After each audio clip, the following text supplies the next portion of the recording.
All right, well, welcome everyone. This is the final event of the 2021 Fox Cities Book Festival. I'm saying that with mixed emotions, but I'm so excited to be able to present in front of the next event that's happening.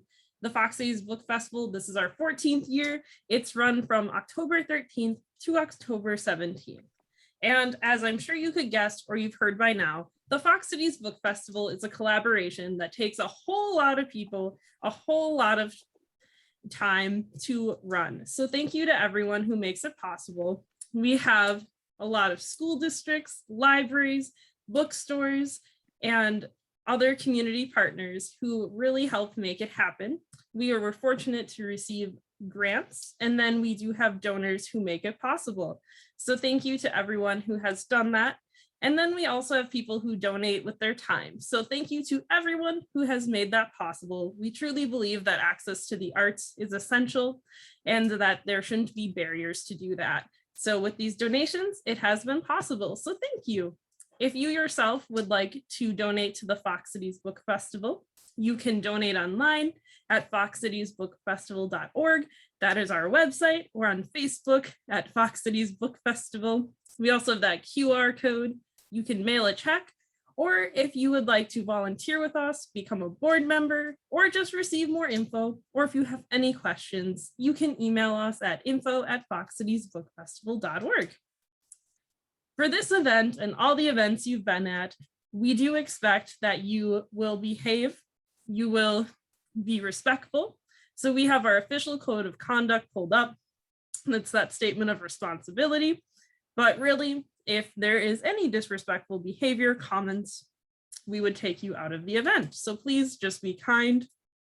And as a note, if you would like to have any questions or comments to the authors, you can send that in the Q&A box in Zoom, and then you can also send that in the comments on Facebook. We will definitely do our best to reach all of those. And now it's the moment that you have been waiting for. I'm so excited that I get to announce the next two authors that you're going to spend the hour with. We have Jeni McFarland. Jeni McFarland holds an MFA in fiction from the University of Houston, where she served as a fiction editor for Gulf Coast magazine. She had an essay that appeared in the Beijing of America and fiction in Crack the Spine, Spry, and The Lunch Ticket. She lives in rural Michigan with her husband and two cats. The House of Deep Water is her first novel. We were fortunate to get to spend time with her last year, so we're excited to have her back. And then we also have the New York Times and USA Today bestselling author, Jason Mott. Jason lives in southeastern North Carolina. He has a BFA in fiction and an MFA in poetry, both from the University of North Carolina at Wilmington. His poetry and fiction has appeared in numerous literary journals. He was nominated for a 2009 Pushcart Prize Award, and Entertainment Weekly listed him as one of their top 10 new Hollywood next wave people to watch. He's the author of 2 poetry collections, and then he's the author of 4 novels, The Return, The Wonder of All Things, The Crossing, and his newest Hell of a Book. The Return, which was his debut novel, was adapted by Brad Pitt's production company in association, which was Plan B, and it aired on ABC under the title Resurrection. Jason Mott's newest title, Hell of a Book, is July's Read with Jenna's Book Club Pick, and it has received numerous praises. We are so honored to have you both here. Thank you for joining us. Hey, thanks for having me. Thank you. Yeah, I can't tell you how thrilled I am to be talking with you tonight, Jason. Hell of a Book was amazing. It touched me personally. It's one of those books that kind of like wrecks you and then rebuilds you. So I don't know. How are you doing tonight? I guess I should start with that.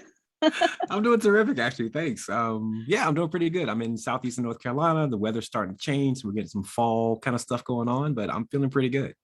Nice. What does fall mean in North Carolina? It just means like 65. It means the humidity breaks. That's what it really means. We stopped getting humidity for a while, which is terrific because North Carolina has about 7 months or 8 months of pure humidity, and then it finally breaks for like 3 or 4 months, then it comes back. Yeah. Okay. I lived in Houston for 8 years, so I Oh yeah, you know, understand that. Like yeah. finally you get the cool weather. Um, awesome. So I guess we were going to start tonight with some of those questions that you so often or the character in Hell of a Book so often got. So what's the title of your book, or why the title of your book, I guess is kind of a better way to phrase that. Yeah, so the title fun funny enough, I have yet to title any of my novels. Like I'm work terrible at titles. And so my agent and I were pretty late in the process. We were getting ready to pitch the book to a few editors, and we didn't have a title. I was supposed to have a title, but I didn't. And so throughout the novel, throughout the manuscript, everyone that was referring to the book as "It's a hell of a book, it's a hell of a book, it's a hell of a book." And my agent finally said, "You should make that the title." And to which I was completely rejecting. I was like, "No, that's a terrible, arrogant, pretentious title. I'm not that kind of author. I don't want to write the title. I don't want that as a title." And she basically said, "Well, if you have a better one, let me know, but you don't have a better one, do you?" And I said, "No, I don't." So we called it Hell of a Book and sent it out into the world. And somehow it worked out. Awesome. I think it's perfect title actually, because it's not just like it is a hell of a book, but it's also like these characters go through hell in the book. Yeah, You know? it wound up working. It has settled in. Like I love the title now. It's definitely settled in because it does. I mean, so much of the novel is about like how books come into being. It's about the publishing world. It's about like the people that kind of go through that life. So yeah. Yeah, that touches on my next question. What is your book about? So what's the totality of what it is about? Oh man, that's such a big question. So Right? Sorry. no, that's totally fine. So the quick, simple answer is Hell of a Book is the story of an author on book tour. And as he travels across country on his book tour, he's just written a very big book. He meets this 10-year-old boy who becomes known simply as the kid. And eventually, as him and the kid keep showing up in all these cities that the author is going to, but through the process of that, it becomes a story that tries to talk about race and identity and the Black experience in America. There's also a third narrative of this boy named Soot, who is about 10 years old as well. But it's just a story of America and like the Black experience in America. Excellent. So are these like the same questions that come up again, and like do they always come up on book tour? Like, tell me, what is the book about? Why the title? We also had a question in here, kind of tongue in cheek. Have you heard about the boy? Did people ask you that a lot? No, I haven't gotten that question, but I've definitely got some fun, weird questions lately. The funniest question I've gotten lately, because for those who have not read the book, the author in the novel oftentimes has trouble delineating between reality and his imagination. And there are various points in the story where he wonders if this boy that he keeps seeing is actually real or not. So the question I often get asked now is like, do you actually see little kids around you at times? So people ask a bunch of questions about, do I see the kids around day-to-day life? But I mean, yeah, these are the questions that you get as an author, because you got to tell people about your book somehow. So people have to ask about it. Sure. Are you, I'm curious, are you like a daydream, like a serious daydreamer? Like I know a lot of authors, most of us are. I'm just curious. I am. I'm a hardcore daydreamer. And that's part of why this book for me was so fun to write, because I finally got to like stop pretending I wasn't a hardcore daydreamer the way I am, and kind of put it on display for people to see.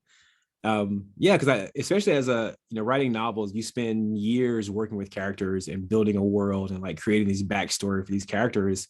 And when you finish it, they don't go away. Like those characters, it's like knowing a person for 2 or 3 years. Like you don't just forget about them, and so those characters kind of persist. Yeah. So this book feels so very real, especially with so much that goes on in the world, in the news right now. And also like with the book having an author on tour with a book of the same title. I'm just curious, what inspired the book? So the book actually began in, I would say, 2011, 2012, when I went from being a call center, working at a call center answering phones, to being an author with like a best-selling novel and a TV series based on the book. And like, it was this very sudden whirlwind kind of experience. And I went on a book tour for The Returned, and I was on the road for about 6 or 8 weeks. It was just constant travel, constant kind of mayhem and chaos and fun stuff. And as soon as I finished that book tour, I told my agent, I said, I want to write a story about an author on a book tour because people wouldn't believe how bizarre and how strange this whole experience is. And if my agent was kind of like not a big fan, she said, no, nobody wants to read about an author on a book tour, which was a fair kind of criticism. And so for the next few years, like literally for about 6 or 7 years, I, in various moments, kind of pitched this idea to different people. It's like an editor and my agent, and no one was really excited about it. And then somewhere around 2017, 2018, I was wrapping up The Crossing. I had finished The Crossing, and I wanted to do something really different. And there was a time when there was like the Freddie Gray case, the Baltimore riots, like all that kind of stuff was going on. I had a really good friend who lives in Baltimore. He and I were having daily conversations, like literally every morning. We would jump on the phone and we would talk about the Freddie Gray situation, the riots, some police shooting that happened somewhere. It was just kind of this daily debrief on what we were feeling and how we were both kind of living through it and what it meant to us and how we felt about it. And eventually I kind of got really overwhelmed by all of that. Like, you know, if you're tracking the news on that kind of stuff every day, it just kind of gets to be a bit too much. And I wasn't sure what to do. Like I was really overwhelmed by it, like emotionally and psychologically, I was just overwhelmed. And my friend, who is, you know, brilliant, a very brilliant man, he said the kind of obvious statement. He said, you know, why don't you write about it? You're an author. Like, why don't you write about this stuff? And so I went back to this idea of this guy on book tour. And I just started adding in this stuff about race and trying to sort my feelings on everything I was seeing in the news. And somehow Hell of a Book came out of that. Okay. Yeah, so I'm also curious about the decision to never name the author. Like it kind of invites the reader to we always do this anyway, but to question like how much of this really is like about you, how much do you identify with this author? I'm curious about your reasons for never naming the author. Sure. So there was a draft of the novel, because for the people who haven't read it yet, like the main character is just known as the author. Like he never is given a name. There's a secondary character known as the kid, and there's a third character known as Soot, which are all sick names and pseudonyms. But so there was a draft where the main character did have a name, and I found almost immediately that it reduced the character down too much. It made it one person's narrative as opposed to a universal narrative, which is what the story wanted to be. Because as bizarre as this character's kind of experience is not a singular experience. Like what he's going through is what a lot of people in this country are going through. And that was the thing I wanted to kind of portray the most, was this idea that this was no one person's story. This is a universal kind of condition that people are going through and struggling with. And then it also worked from a thematic device where a lot of the story is about people hiding from who they are and hiding from others. There's this theme of invisibility and not being seen. And what better way is there to, reflect that invisibility than to not have a name? Like that's one of the ways to make someone as invisible as possible. Okay, that makes a lot of sense. There's also a lot of ways in which these three characters, which you mentioned and named, the author, Soot, and the kid, sort of blur together. In your mind, were they all the same person? Were they distinct people? Well, so that's one of the questions that I don't answer. So I'm going to very politely just duck that question. But I will say, part of the reason I don't answer that question is I like for readers just to kind of decide for themselves on those kinds of things. Sure. But yeah, like there's definitely a bit of a blurring of the lines, and there's this theme of universal kind of experience and shared experiences and how they begin to constitute a singular experience. And I think that's a lot of what the story wants to be about. Okay. I want to mention, sorry. I went to a reading one time from Margaret Atwood, and someone asked her a question she didn't want to answer. And she just started talking about something else entirely. And I thought that was super boss. I totally do that when I don't. Okay. Sorry, little digression there. Oh, I'm also curious. Did you have media training? There's a character, Jack, the media trainer. And the scenes with him are hilarious. And some of the things he says, I'm just like, oh my gosh, like, did you go through any of that? Did you have media training? I did have a media training when the return came out, like when I was in pre-launch for the return.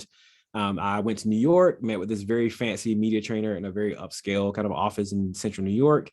And I will say that Jack in the novel is a gross exaggeration. Like, this gentleman was actually very nice. He actually did teach me a lot about how to talk about my work and how to talk about myself. But at the same time, the character of Jack is sort of based off of, a lot of what that experience was like. There's this strange phenomenon where someone else is telling you what your own work is about and kind of how to talk about your work and how to not talk about certain things. And it was very surreal. So I wanted to kind of capture that bizarreness of it. That's fair. Um, oh, did you have to change your image when you became an author? There's talk about like to always wear a sport coat. And I tried my best tonight. I don't actually own a sport coat, but I put on a jacket. Did you have to change your image? Oh yes. So the sport coat is a very particular. So I'm glad you mentioned that. In the novel, the character has been told that he needs to wear a sport coat because it increases sales by 20% or something like that. The character says, and that was very much a bit of a jab at with my first experience. So like, I didn't want to be dressed up. I was like, I'm not that kind of author. I want to dress more casual. Like right now, I'm wearing a hoodie, and like, I've reached a point now. 10 years later, I have the confidence to wear my hoodie in an interview. You've earned it. But no, there was this gag about like me wearing a sport coat, and like my agent and I were like kind of very politely arguing with the publicist about it. Like, it became this whole thing that like it's a long story, but like the reduced version of the story is like, there's one point where I'm somewhere in the Midwest. I'm doing an interview on television, and the clothes that I'm wearing are not my own clothes. They're clothes that the publicist managed to get like the media escort to give me. And like, it's a long, weird, wild experience. Okay. More on Jack the media trainer. In the book, he says, you only think you know your novel, but you don't. Not really. A writer doesn't know their work any better than they know themselves. And let's face it, when you get right down to it, we're all strangers to ourselves. Do you think this is true? I do think it's true. I think that writers, I think eventually you figure out that you don't really know your work. You can know parts of your work the same way you can know parts of yourself, but I think there are parts of ourselves that we don't want to see. We have blind spots even to ourselves, and so I think with writing it becomes the same thing. One experience that I've had repeatedly with my writing, whether it be poetry or fiction or whatever, is you send the product out into the world and readers encounter it, and then someone comes back to you and they kind of give you this echo of what the story was about. They say, well, I love when your story talked about X, Y, and Z. And you're like, wow, I remember writing about X and Y, but the third thing you're mentioning, I don't think I was writing about that. And they start saying, no, you totally were writing about this because here's the evidence. So it becomes this kind of distorted echo of your narrative. So, and you find out eventually, maybe sometimes like, oh, wow, I think I didn't realize at the time, but I was trying to say that. So yeah, I think you don't really know your novels too. You know them pretty well, but the full extent, I think you never really know. I think the best novels are the ones that surprise you in that way. Like they in some ways are like smarter than your conscious brain and are doing work that you're like, oh, I guess I was doing that. I think those are always the best. Yes, I completely agree with that. I think that there's a special kind of creativity that happens when you get to that zone, and that's just a great place to work from. Yeah. In this novel, the author is told not to write about race. Don't write about being Black, but it's also told that they can write Black characters. There's also an encouragement to keep things as light as possible. I love that the scene where Jack, the media trainer, is basically saying like, if I punch you in the neck, it's your job to like pretend I didn't, like make me feel good about that whole incident. Like, keep things as light as possible, keep people feeling as good as possible. There's also a recommendation to always tell a love story. Is this what you've experienced in the publishing industry?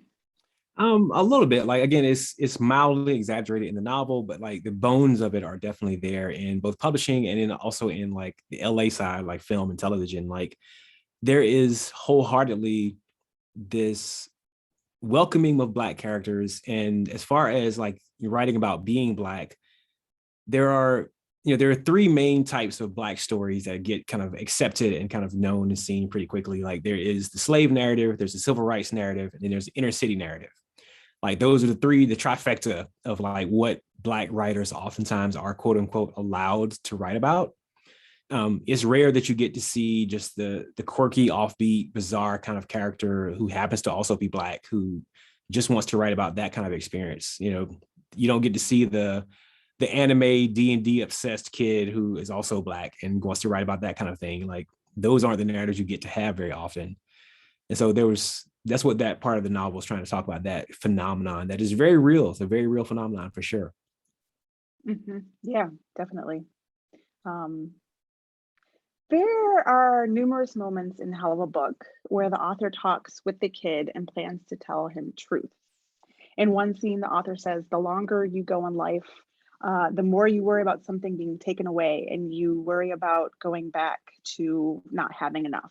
We're all afraid of being at the bottom of life's shit stack. We're all afraid of being poor, being injured, helpless, handicapped, all the things that make us look at other people and say how sad somebody should do something to help them. The thing we're most afraid of is being them in that equation. Did you have anybody in your life who had this sort of a talk with you? No, I won't say I haven't had anyone in my life have that kind of talk with me. I think that kind of talk is something that I developed and learned and kind of wanted to think about a bit when I was writing the story. It's something I kind of developed on my own. In a lot of the ways the novel worked in the sense of it was a letter to myself, both now and in the past. And so there are a lot of things where I was kind of on the page verbalizing certain thoughts and trying to kind of put to words these things that I've been kind of pondering. So I haven't had anyone have that direct talk with me, but I think that when you pare down a lot of people's actions and a lot of people's, language, when you really reduce it down, that's oftentimes what people are actually saying. Mm-hmm. What do you wish someone had told you when you were a kid? It's a good question. It's like a therapy question. I like that. So I don't know. I think honestly, the thing I wish I had been told more when I was a kid was that eventually it really would be okay. I know that's the thing that people oftentimes treat as a cliche kind of statement, but like when you're younger, everything feels so big because you don't have any reference point for it. Or like, you do have a reference point, but it's such a short point of reference for it that everything feels so big, and every kind of ordeal you go through seems to drag out for like massive quantities of your life, which is true to a certain kind of extent. But I think for me, and I had definitely had people who told me it will get better later and, all those kinds of encouraging comments, but I think I wish I had heard that a bit more. I think that's the thing that a lot of people need to hear. Mm-hmm. And also the idea that like you are enough, period, full stop. I think that's the thing that people don't hear enough as children and don't hear enough as adults. Just you are enough. So yeah. Yeah. I'm also wondering, so I saw an interview with you where you said that your novel was initially a comedy based on your own book tour, and then curious how it moved from like the process of moving from it being a comedy to being so poignant and intense in spots. Like, was that like a change that you resisted? How did that change take place?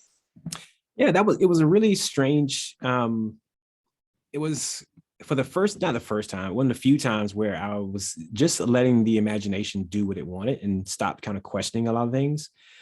And so I had this framework built. Like I'd written about 150, almost 175 pages of this comedy of an author on book tour. And I sent about 50 pages to my editor, my agent. And she wasn't very impressed by it, which is totally fair. It was not very good at the time. And I'm totally okay saying that. So I went to the drawing board. And again, I was talking to my friend about the Baltimore situation. I was kind of overwhelmed. So I wrote about 150 some pages of just my thoughts. Some of them were memories of mine as a kid. Some of them were just my thoughts on the Black experience in America and how I felt just about what I was seeing on the news. they were just ramblings more than anything else. And at some point I went and combined the two and started just using the comedy to offset the heaviness. Like I wanted the heaviness to really be what the story was about. I knew that like that was where the heart and the beat of the story was, as far as delving into that experience that I wanted to really talk about. But I also knew that like from a writing standpoint, it exhausted me. Like it left me fatigued and burnt out. It's like putting yourself underwater, it's like being held underwater for an extended period of time. And I needed fresh air. I need to come up for air sometimes. So as a writer, the comedy became the moments when I could come up and breathe and actually just laugh for a little bit. Because, you spend 2 weeks writing some dramatic scene that is really heart-wrenching and heavy and powerful, and you're just exhausted. It's like, I need to laugh. I need to not think about all the serious stuff for a while. And so I figured readers would need that also. And so the balancing act of the novel was combining those two things and kind of swaying back and forth between the two and trusting that readers would kind of be willing to go along with you in that. Yeah. I think it's a perfect balance. It's always like when it gets really heavy, something really funny would happen then. And I for one appreciated that. Good. I think you answered this one already. I'm gonna move on. Oh, did you want to disappear when you were young? Like, so that's part of the book for people who haven't finished reading it yet or whatever.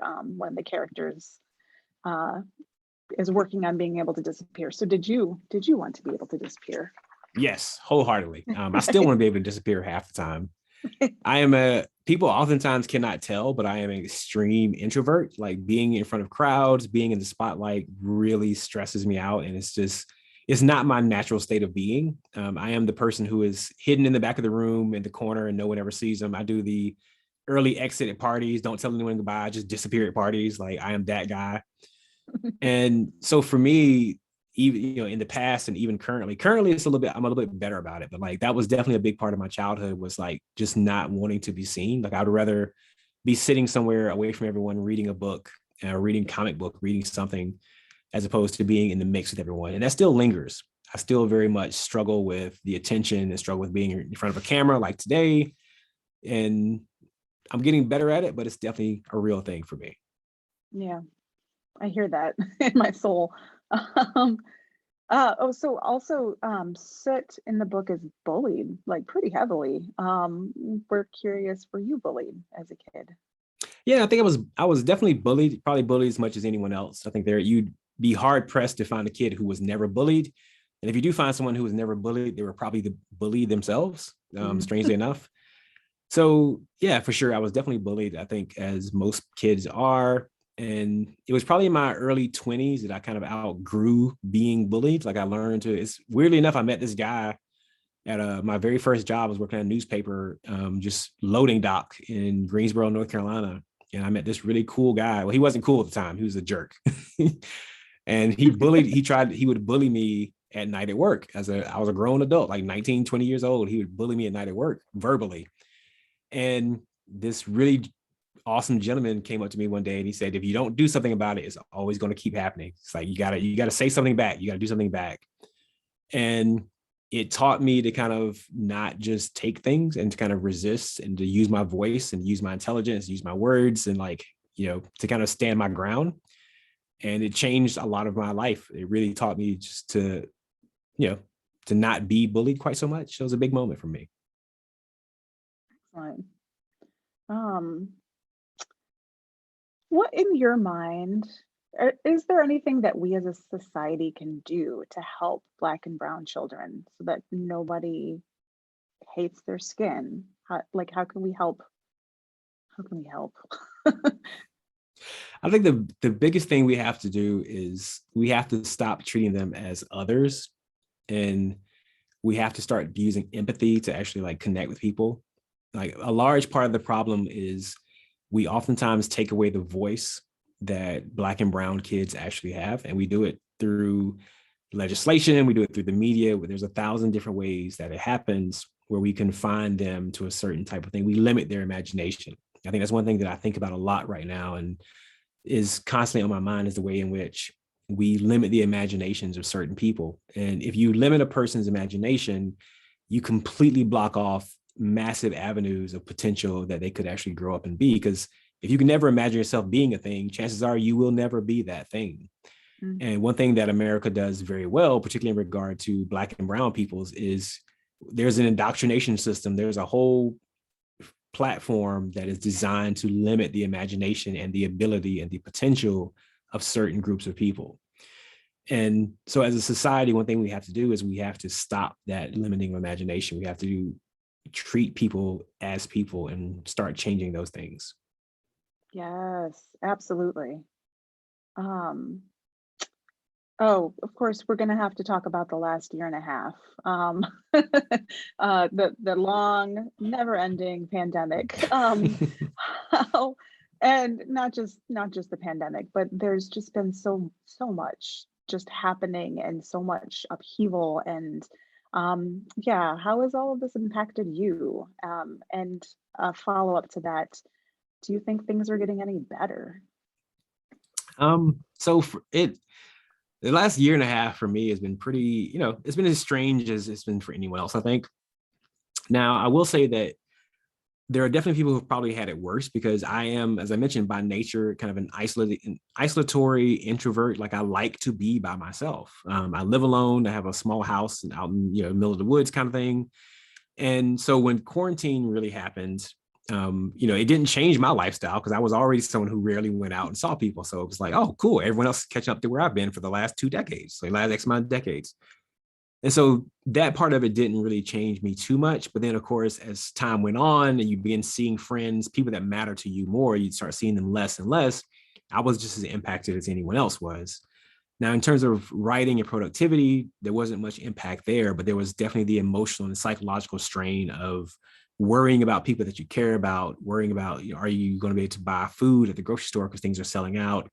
I mean, the chaos of the last year and a half wholeheartedly kind of impacted me. And even now, like, we're kind of quote unquote coming out of it, not coming out of it, whatever we don't call it right now.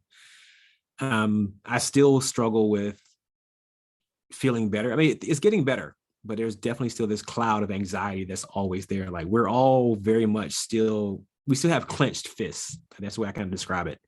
No one has relaxed yet. And I think that's part of the challenge, part of the problem. We're all just so tense. As far as the follow-up, like, do I think things are getting better? Or like, I don't know. I pride myself on being an optimist. Like, I'm a 51% optimist. Like, it's very close, but I am an optimist at the end of the day. However, I will say that a lot of the behavior I've seen regarding the vaccinations and things like that, they make my optimism struggle really hard.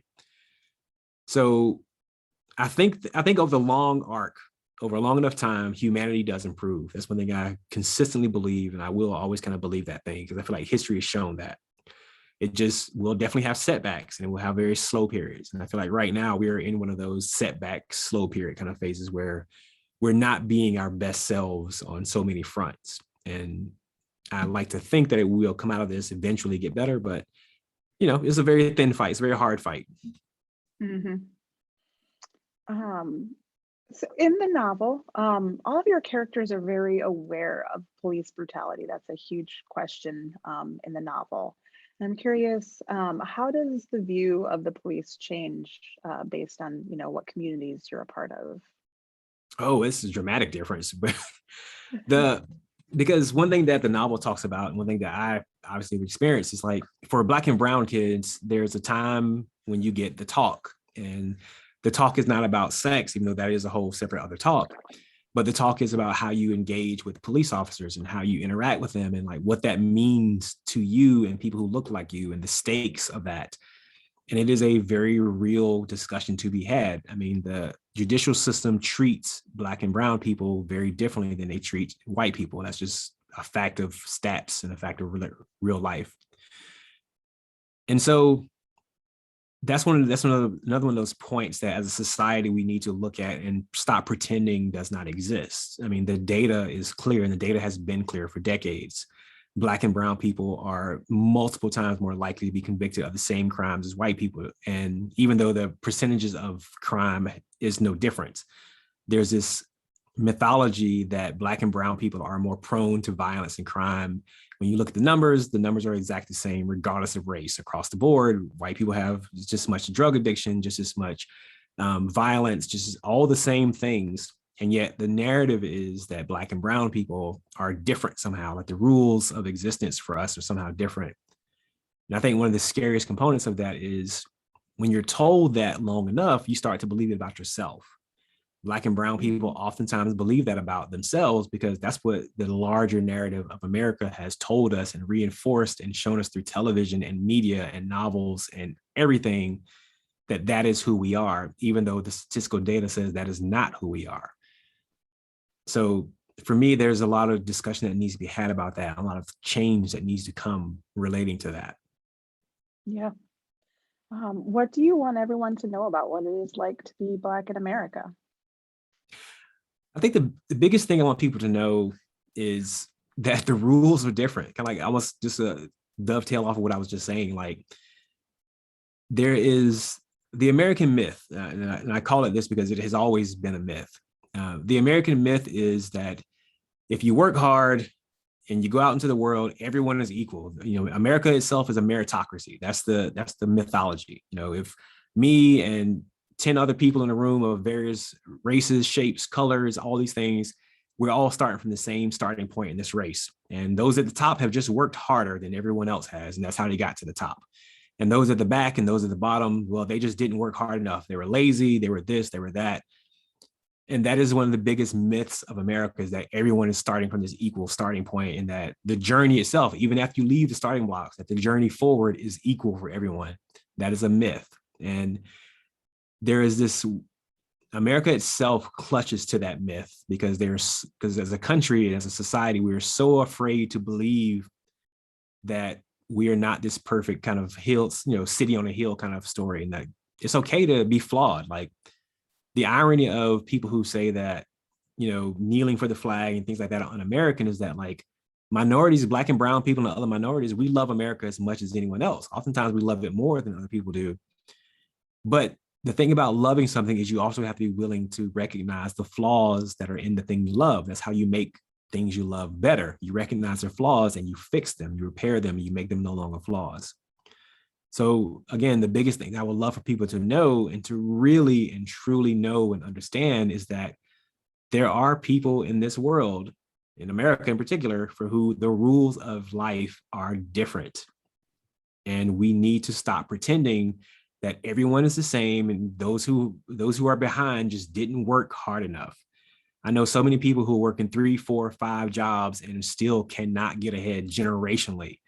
Like, you cannot tell me that Jeff Bezos just worked harder than all these other people. Like, no, like that's not how the math, that does not equate. If that was the case, everyone would be billionaires. If that was true, we'd have an entire country where everyone was billionaires, and we don't have that. Mm-hmm. Yeah. What do you wish that every parent told their children about racism? Every parent. I think I wish every parent, every single parent, including white parents as well, Black and brown parents, and all the other minorities who we haven't mentioned here, like, is that racism is real. Racism does exist, and racism can be deconstructed. We can get rid of it. Another thing that I hear a lot oftentimes from people is that it's just how people are and you just got to accept it. No, you don't. You really don't just have to accept it. I understand recognizing that a thing exists and recognizing the difficulty of changing that thing. That's a different statement. But oftentimes people just pretend that, well, it's just how people are, and it's always going to be a percentage of that happens. And there may be some truth to that. Maybe there is some percentage that we just cannot ever eradicate. But I like to believe that that percentage is far lower than we seem to be willing to accept. We are willing to accept a much higher amount of racism and bigotry and violence and harassment from people than I believe we actually should, or even we have to. And so I will love it if parents talk to their kids and kids talk to their parents. I've seen so many kids who are way more savvy and way more intelligent on these topics than their parents are, about the fact that, like, we do not have to accept this as status quo. We do not have to accept these kinds of behavior, these kinds of ways of thinking as just the weather. Like, no, this is something we can change. We can't affect these things. Yeah. What steps can we take though to help break the cycle of racism and police violence within the American experience? The biggest the biggest step we can take is we have to be willing to reform. You in 2020 in particular, there was the Black Lives Matter movement that kind of exploded all of a sudden. There were all the marches, which is all terrific, which is all wonderful stuff. And the defund the police campaign kind of started gaining movement. And then, of course, the backlash from that came from other side of things, because people refused to hear that like defund the police was about police reform. It wasn't necessarily about getting rid of all police. And it's interesting how, certain parts of the media just reduce that narrative down to, well, defund the police, they want to get rid of all police officers everywhere. And it's like, no, that's not necessarily what people are saying. The biggest thing that people are saying is we need to reform. We need to stop and look at these things and be willing to change them and actually act on them.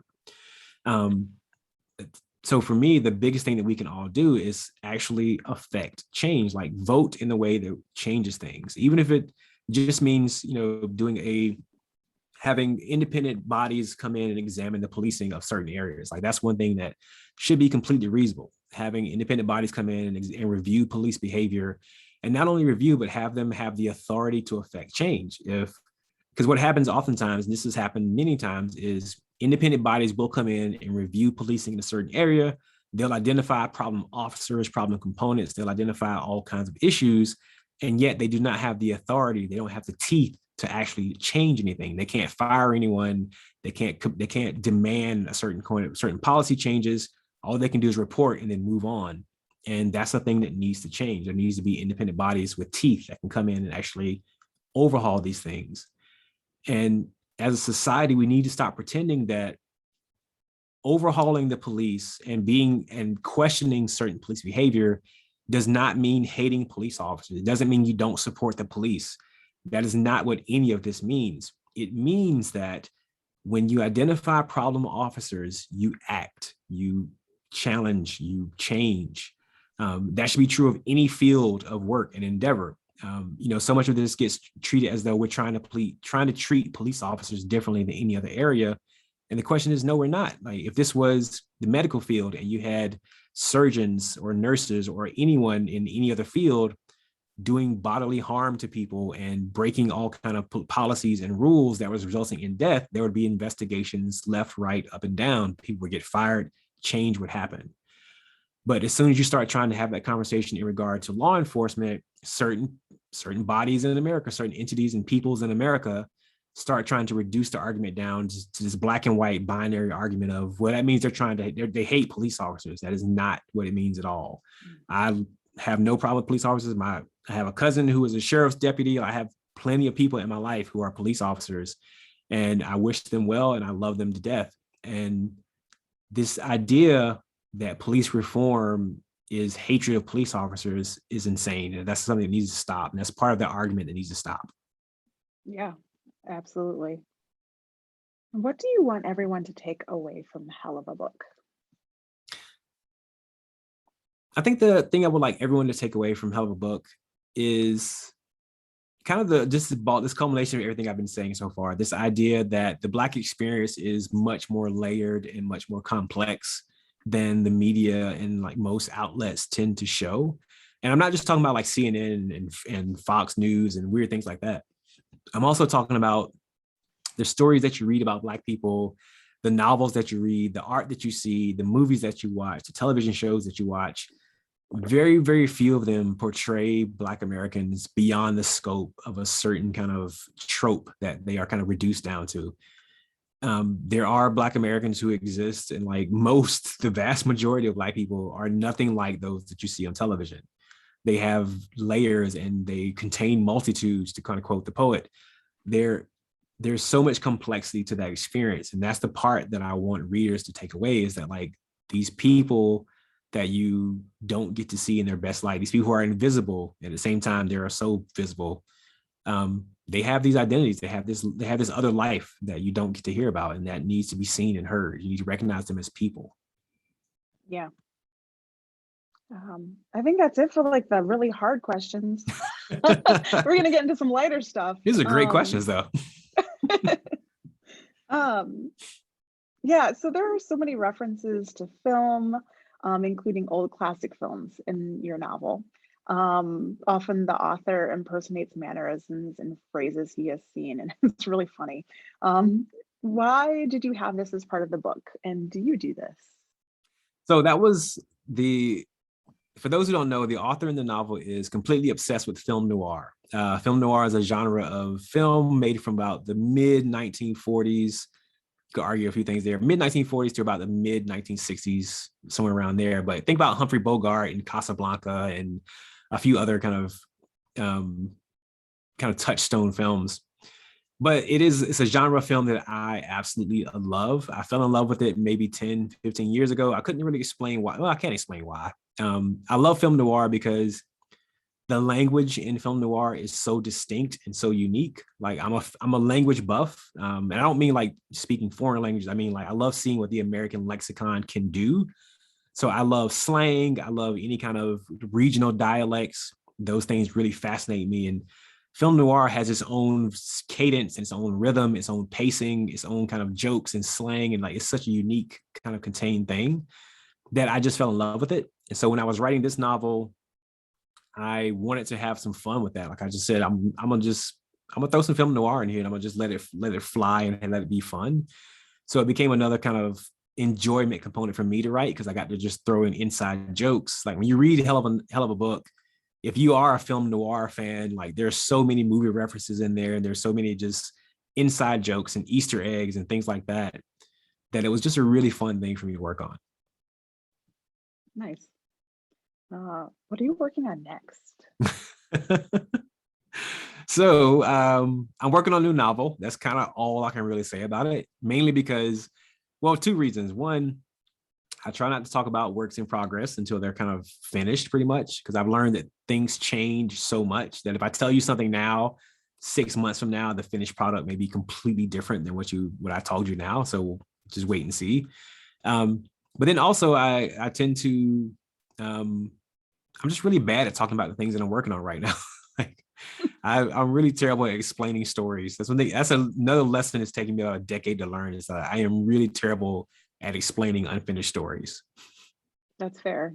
I feel that.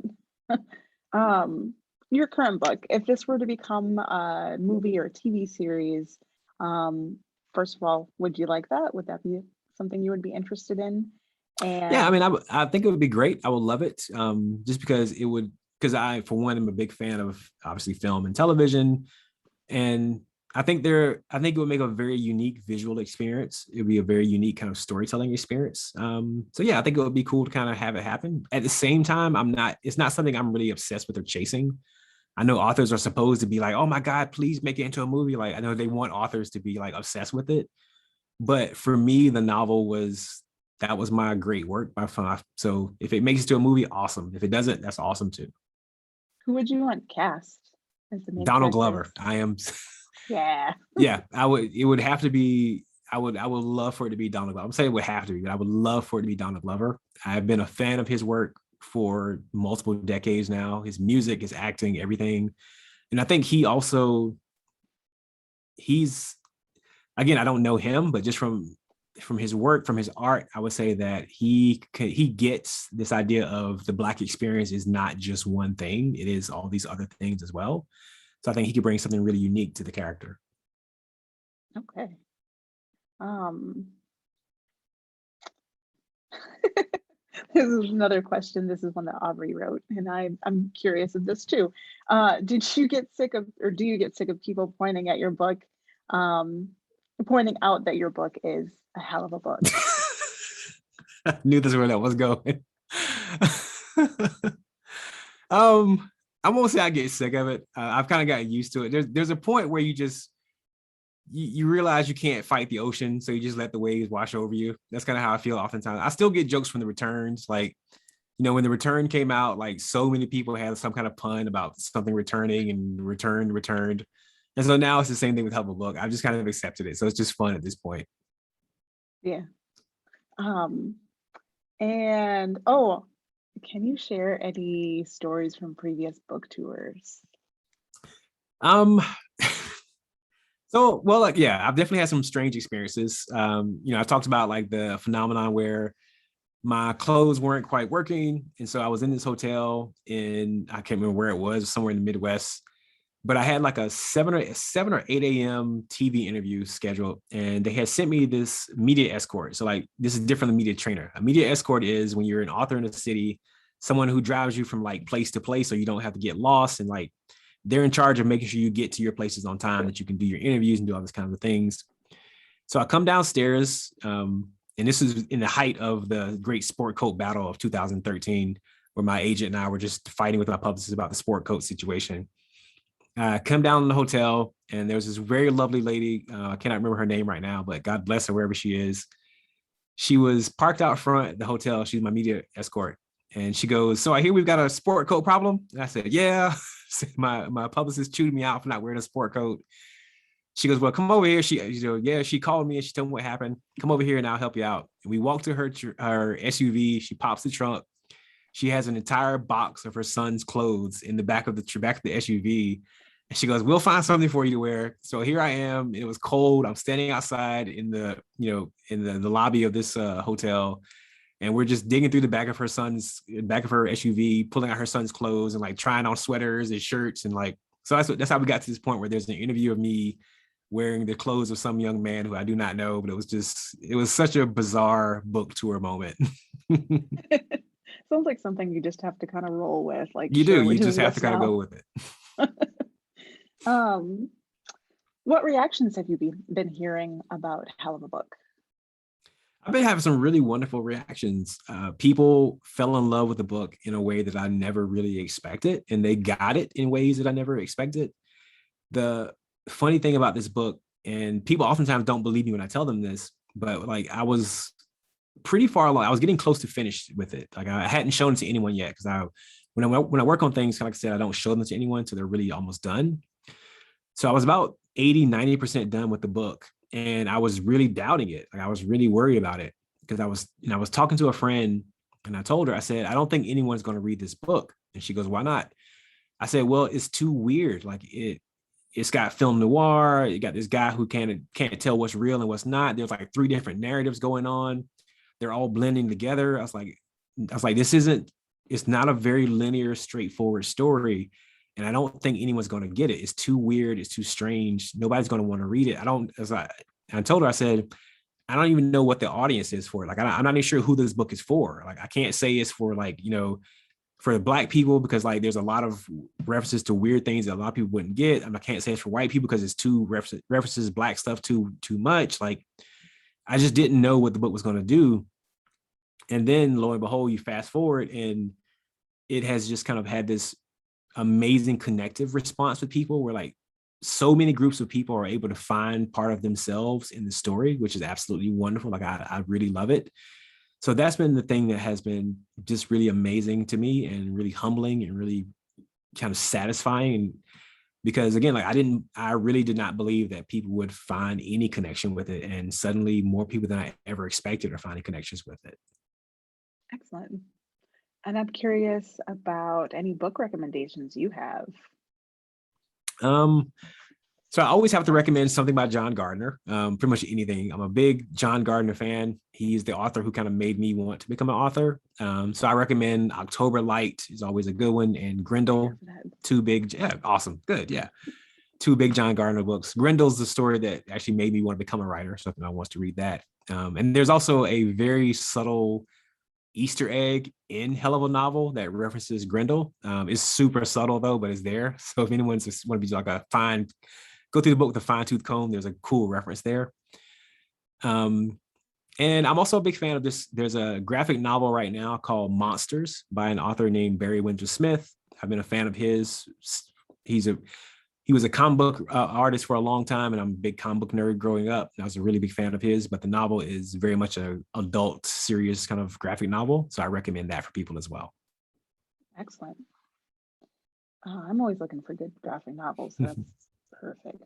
And I don't know how we're doing on time. Okay. And I don't know if we have audience questions. Otherwise, I have a few extra questions to ask you. I don't see any questions coming in, so we can keep going.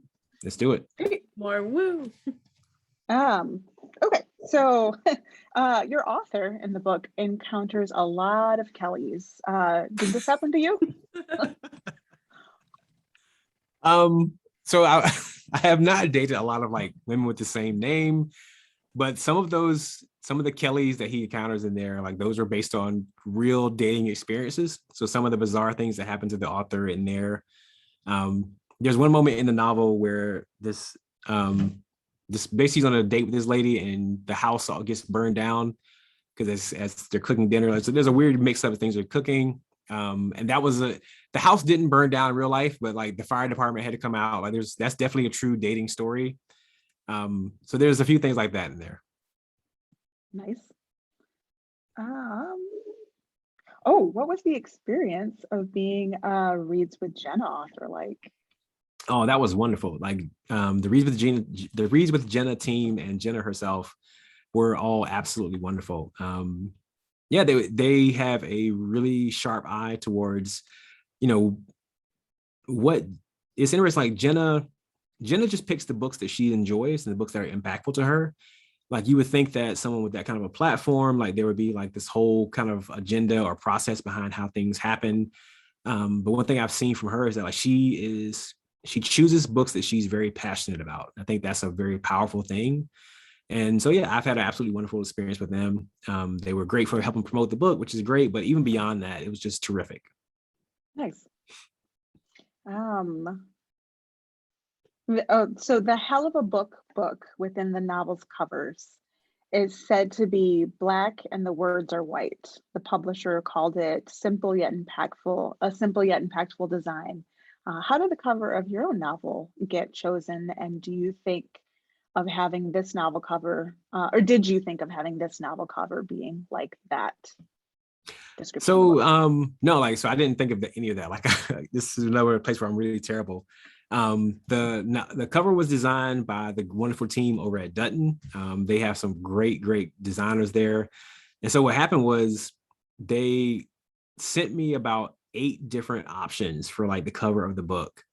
And when I am not joking when I say that all 8 were absolutely amazing. One thing I'm going to have done is like have a mural, like have a collage done to hang up in my house where like it's all 8 kind of covers.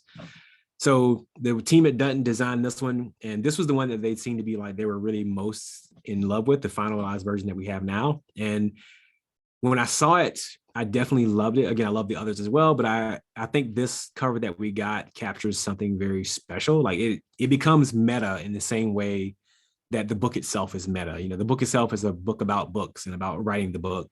And then when you see the cover is this torn figure of the boy who's also made of the book pages. And when you see the book pages on the cover, they're actual like quotes pulled from the text inside. So the layers of meta just all worked out really beautifully. Okay. And let's see here.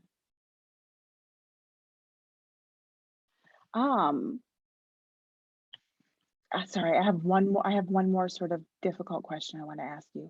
Okay. Are you ready for this? Let's do it.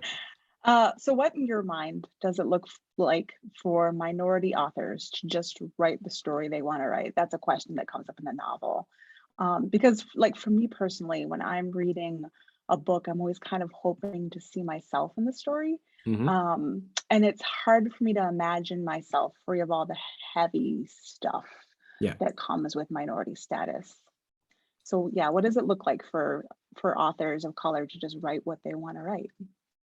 I think it happens a little bit more than we expect. We just don't see it. It doesn't reach very far. It's one of the things that is very essential. Like we need more of that to actually happen. But the problem is that when it does happen, it usually doesn't get published, or if it does get published, it is considered too different, too strange.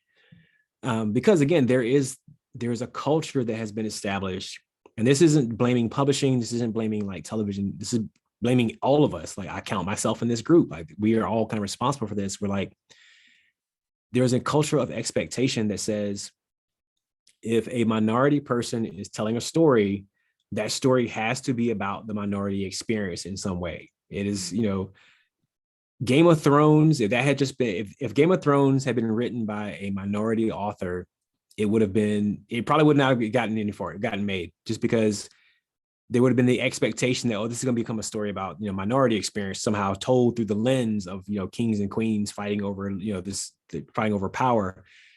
And there's always this lens that gets put onto it. And so the irony, of course, is that, like, we need young minority authors to tell the stories they want to tell, to not be beholden to this duty of being ambassador for the demographic that they are. They need to be able to just tell whatever story they want and find their voice. And that is how you create. It goes back to this idea of limited imagination. If you confine people to a certain type of narrative, you've limited all the ways that they could actually tell stories. You won't get Lord of the Rings written by some little Black girl if we don't let her know that it's okay to tell that story. And that's the thing that needs to happen. Excellent. Well, it has been a pleasure talking with you.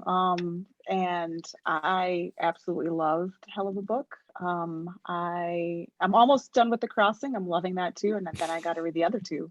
And your Terrific. poetry. I'm really fascinated about your poetry. So yeah, thank you so much. Thank you so much. This is terrific. Jason, do you by chance have time to answer one question that only just came in from the audience? Sure. Yeah. Thank you. The question says, related to Jenny's last question / the one you were answering about minority authors, what is your advice, strategic, emotional, etc., for those authors? My advice is, and this is going to sound, very generic, but at the same time, I'll kind of explain the importance of this. My advice is, tell the story you need to tell. And I know that sounds like very cliche advice. It sounds like the thing you hear on, on some, I don't know, some billboard somewhere, some kind of meme you see on Facebook or whatever. But the reason I say this is important is because it took me literal decades to write to figure out the Hell of a Book was a story I needed to tell a long time ago. And I got in my own way half a dozen times, because again, I didn't believe anybody wanted to hear that kind of story from me. I didn't believe that they wanted to hear it told in that way. I mean, Hell of a Book is an absurdist comedy that is also a story about the Black experience. Like, in the world of novel writing, Black authors don't get to be absurdist comedians. And so I won't say that, Hell of a Book is unprecedented. I'm not that kind of, weird, arrogant person, but I will say there are very few books written by Black authors in particular that talk about this topic in the way that Hell of a Book does. And that was a lot of the barrier towards me writing the book. That's why I said, like, when I was working on the book, I didn't believe anyone would read it, because I knew it was so strange. And I knew the politics of being a Black author and trying to tell this story in the way that I was telling it. I knew there was a more dramatic way that I could tell it that people would totally probably buy, because that was the accepted way of talking about this topic. But I did not believe that talking about this topic in the way that I really felt in my gut I wanted to talk about it, putting myself into the story and telling it in my own quirky, bizarre, film noir, Nick Cage loving kind of way.